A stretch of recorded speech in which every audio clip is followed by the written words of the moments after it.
Dynamic Karnataka YouTube channel ಈ ಕ್ಷಣದ ಸುದ್ದಿಗೆ ಸ್ವಾಗತ. ಧರ್ಮಸ್ಥಳ ಪ್ರಕರಣ, ಒಂದೇ ದಿನ 74 ಅಂತ್ಯಕ್ರಿಯೆ, 40 ಪೊಲೀಸರಿಗೆ SIT ತನಿಖೆ ಬಿಸಿ.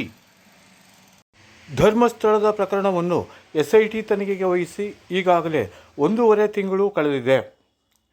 ಈ 1.5 ತಿಂಗಳಿನಲ್ಲಿ SIT ಅಧಿಕಾರಿಗಳು ಹಲವಾರು ರೀತಿಯಲ್ಲಿ ತನಿಖೆ ನಡೆಸಿದ್ದಾರೆ. ಈ ತನಿಖೆಯಲ್ಲಿ ಮಹೇಶ್ ಶೆಟ್ಟಿ ತಿಮರೋಡಿ, ಗಿರೀಶ್ ಮಟ್ಟಣ್ಣನವರ್, ಬುರ್ಡೆ ಮ್ಯಾನ್ ಚಿನ್ನಯ್ಯ ಹಾಗೂ ಸೌಜನ್ಯ ಅವರ ಮಾವ ವಿಠಲಗೌಡ ಸೇರಿದಂತೆ ಹಲವಾರು ಮಂದಿಯನ್ನು ವಿಚಾರಣೆಗೆ ಒಳಪಡಿಸಿದ್ದಾರೆ. ಈ ವಿಚಾರಣೆಯಲ್ಲಿ ಕೆಲವು ವಿಚಾರಗಳು ಬಯಲಾಗಿದೆ. ಯಾವ ರೀತಿ ಧರ್ಮಸ್ಥಳದಲ್ಲಿ ಏನೇನು ನಡೆಯುತ್ತಿತ್ತು ಎನ್ನುವುದು ಕೂಡ ಬಹಿರಂಗವಾಗಿದೆ.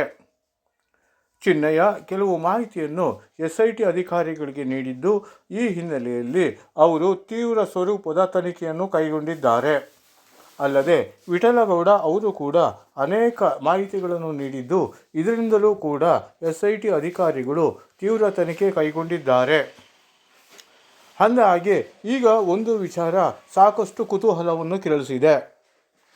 ಧರ್ಮಸ್ಥಳದಲ್ಲಿ ಒಂದೇ ದಿನ 74 ಮಂದಿಯ ಅಂತ್ಯಕ್ರಿಯೆಯನ್ನು ನಡೆಸಲಾಗಿದೆ. ಆದರೆ ಈ ಅಂತ್ಯಕ್ರಿಯೆಯನ್ನು ಕಾನೂನು ಪ್ರಕಾರ ನಡೆಸಲಾಯಿತೆ ಅಥವಾ ಇಲ್ಲವೇ ಎನ್ನುವುದು ಕೂಡ ಈಗ ಬೆಳಕಿಗೆ ಬರಬೇಕಿದೆ. ಈ ಬಗ್ಗೆ SIT ಅಧಿಕಾರಿಗಳು ತೀವ್ರ ಸ್ವರೂಪದ ತನಿಖೆಯನ್ನು ಕೈಗೊಂಡಿದ್ದಾರೆ.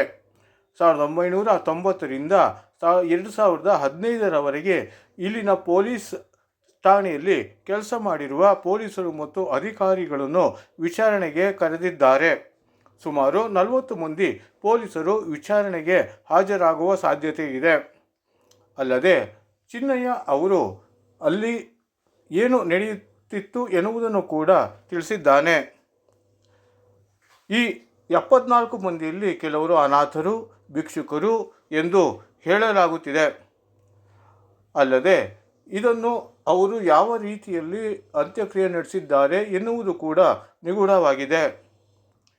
ಒಂದೇ ದಿನ 74 ಮಂದಿಯ ಅಂತ್ಯಕ್ರಿಯೆ ನಡೆಸಿರುವುದು ಸಾಕಷ್ಟು ಅನುಮಾನಗಳಿಗೆ ಕಾರಣವಾಗಿದೆ. ಸ್ನಾನದ ಘಟ್ಟ ಸೇರಿದಂತೆ ವಿವಿಧೆಡೆ ಈ 74 ಮೃತದೇಹದ ಅಂತ್ಯಕ್ರಿಯೆಯನ್ನು ನಡೆಸಲಾಗಿದೆ. ಆದರೆ ಈ ಅಂತ್ಯಕ್ರಿಯೆಗಳನ್ನು ಯಾವ ರೀತಿ ನಡೆಸಲಾಗಿದೆ ಎನ್ನುವುದು ಕೂಡ ಶಂಕೆಗೆ ಕಾರಣವಾಗಿದೆ. 74 ಮಂದಿ ಒಂದೇ ದಿನ ಸಾಯಲು ಕಾರಣವೇನು, ಇದರಿಂದ ಏನಿದೆ ಎನ್ನುವುದು ಕೂಡ ಈಗ ನಿಗೂಢ ರಹಸ್ಯವಾಗಿದೆ. SIT ಅಧಿಕಾರಿಗಳು ಈ ಬಗ್ಗೆ ತೀವ್ರ ತನಿಖೆಯನ್ನು ಕೈಗೊಂಡಿದ್ದಾರೆ. ಅನಾಥರು ಮತ್ತು ಭಿಕ್ಷುಕರು ಒಂದೇ ದಿನ ಸಾಯಬೇಕಿತ್ತೆ, ಅದುವೇ 74 ಮಂದಿ ಒಂದೇ ದಿನ ಸಾಯಬೇಕಿತ್ತೆ, ಹೀಗಾಗಲು ಕಾರಣವೇನು ಎನ್ನುವುದು ಕೂಡ ಸಾಕಷ್ಟು ಚರ್ಚೆಗೆ ಒಳಗಾಗಿದೆ. ಸುಮಾರು 74 ಮಂದಿ ಮೃತದೇಹವನ್ನು ಕಾನೂನಿನ ಪ್ರಕಾರ ಏನು ಮಾಡಲಾಗಿದೆ, ಕಾನೂನು ಪ್ರಕಾರ ಅಂತ್ಯಕ್ರಿಯೆ ಮಾಡಲಾಗಿದೆಯೇ, ಪೊಲೀಸ್ ಠಾಣೆಯಲ್ಲಿ ದೂರು ದಾಖಲಿಸಲಾಗಿದೆಯೇ, ಅಲ್ಲದೆ ಈ ಮೃತದೇಹಗಳು ಕಂಡುಬಂದ ಹಿನ್ನೆಲೆಯಲ್ಲಿ ಕಾನೂನಿನ ಪ್ರಕಾರ 3 ದಿವಸ ಶವಾಗಾರದಲ್ಲಿ ಇಡಬೇಕಿತ್ತು. ಅದಕ್ಕೂ ಮುನ್ನ ಪತ್ರಿಕಾ ಪ್ರಕಟಣೆಯನ್ನು ಹೊರಡಿಸಬೇಕಿತ್ತು. ಪ್ರಕಟಣೆಯಲ್ಲಿ ಅಪರಿಚಿತ ವ್ಯಕ್ತಿಯ ಶವ ಪತ್ತೆ ಎಂದು ತಿಳಿಸಬೇಕಿತ್ತು. ಆದರೆ ಇದನ್ನು ಪೊಲೀಸ್ ಇಲಾಖೆ ಮಾಡಿದೆಯೇ ಅಥವಾ ಇಲ್ಲವೇ ಎನ್ನುವುದು ಕೂಡ ಅನುಮಾನವನ್ನು ಹುಟ್ಟಿಸುವಂತಿದೆ. ಈ ಕಾರಣದ ಹಿನ್ನೆಲೆಯಲ್ಲಿ 1990ರಿಂದ 2015ರವರೆಗೆ ಕೆಲಸ ಮಾಡಿರುವ ಎಲ್ಲ ಪೊಲೀಸರು ಮತ್ತು ಪೊಲೀಸರ ಅಧಿಕಾರಿಗಳ ವಿಚಾರಣೆಯನ್ನು SIT ಅಧಿಕಾರಿಗಳು ನಡೆಸಲಿದ್ದಾರೆ. ಧರ್ಮಸ್ಥಳ ಪ್ರಕರಣ ದಿನಕ್ಕೊಂದು ತಿರುವು ಪಡೆಯುತ್ತಿದ್ದು ಭಾರೀ ಕುತೂಹಲವನ್ನು ಮೂಡಿಸಿದೆ. ಇದರಲ್ಲಿ ಸಾಕಷ್ಟು ಅನುಮಾನಗಳು ಕೂಡ ವ್ಯಕ್ತವಾಗಿದೆ. ಧರ್ಮಸ್ಥಳದ ಬಗ್ಗೆ ಇದ್ದ ನಂಬಿಕೆಯೂ ಕೂಡ ಈಗ ಕಡಿಮೆಯಾಗುತ್ತಿದೆ ಎಂದು ಕೆಲವರು ಅಲ್ಲಲ್ಲಿ ಮಾತನಾಡಿಕೊಳ್ಳುತ್ತಿದ್ದಾರೆ. ಆದರೆ ಬೇರೆಯಿಂದ ಹೋಗುವ ವ್ಯಕ್ತಿಗಳು ಅಲ್ಲಿ ಆತ್ಮಹತ್ಯೆ ಮಾಡಿಕೊಳ್ಳಲು ಕಾರಣವೇನು ಎನ್ನುವುದು ಕೂಡ ಶಂಕಾಸ್ಪದ ವಿಚಾರವಾಗಿದೆ. ವ್ಯಕ್ತಿಗಳು ಹಾಗೂ ಯುವಕ ಯುವತಿಯರು ಆತ್ಮಹತ್ಯೆ ಮಾಡಿಕೊಳ್ಳಲು ಧರ್ಮಸ್ಥಳಕ್ಕೆ ಹೋಗಬೇಕಿತ್ತೆ, ಬೇರೆ ಕಡೆ ಜಾಗ ಇರಲಿಲ್ಲವೇ ಎನ್ನುವ ಪ್ರಶ್ನೆಗಳು ಕೂಡ ಈಗ ಎದ್ದಿದೆ. ಆದರೆ ಇದಕ್ಕೆ ಧರ್ಮಸ್ಥಳದ ಪೊಲೀಸರು ಹಾಗೂ ಅಲ್ಲಿನ ನೇತೃತ್ವ ವಹಿಸುವವರು ಇದಕ್ಕೆ ಉತ್ತರಿಸಬೇಕಿದೆ. ಆದರೆ ಇದಕ್ಕೆ ಉತ್ತರಿಸದೆ ಧರ್ಮಸ್ಥಳಕ್ಕೆ ಕೆಟ್ಟ ಹೆಸರು ಬರುತ್ತದೆ ಎನ್ನುವ ಹಿನ್ನೆಲೆಯಲ್ಲಿ ಅವರು ನಡೆದುಕೊಳ್ಳುತ್ತಿದ್ದಾರೆ.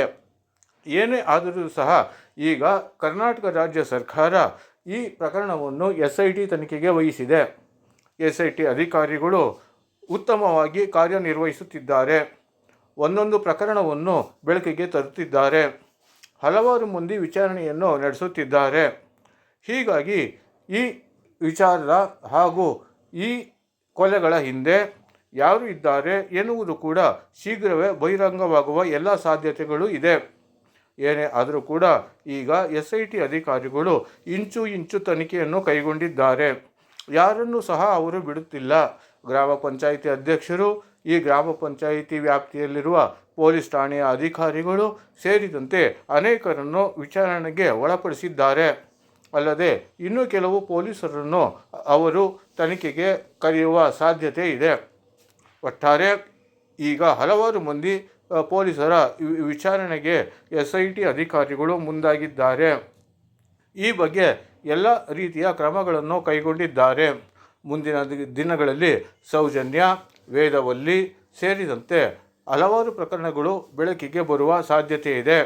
ಅಲ್ಲದೆ ಈ ಘಟನೆಗಳ ಹಿಂದೆ ಯಾರಿದ್ದಾರೆ, ಯಾರ ಕೈವಾಡವಿದೆ, ಯಾರ್ಯಾರು ಏನು ಮಾಡಿದ್ದಾರೆ, ಇದಕ್ಕೆ ಕಾರಣವೇನು ಎನ್ನುವುದು ಕೂಡ ಈಚೆಗೆ ಬರಲಿದೆ.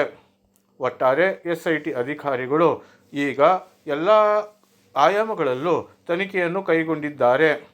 ಶೀಘ್ರವೇ ಧರ್ಮಸ್ಥಳದಲ್ಲಿ ನಡೆದಿರುವ ಘಟನೆಗಳ ವಿವರಗಳು ಹಾಗೂ ಈ ಘಟನೆಗೆ ಯಾರ ಕೈವಾಡವಿದೆ, ಇದರ ಹಿಂದೆ ಯಾರಿದ್ದಾರೆ, ಯಾರ್ಯಾರು ಜೈಲು ಪಾಲಾಗಲಿದ್ದಾರೆ, ಯಾರು ಕಂಬಿ ಎಣಿಸಲಿದ್ದಾರೆ ಎನ್ನುವುದು ಕೂಡ ಶೀಘ್ರವೇ ಬಯಲಾಗಲಿದೆ.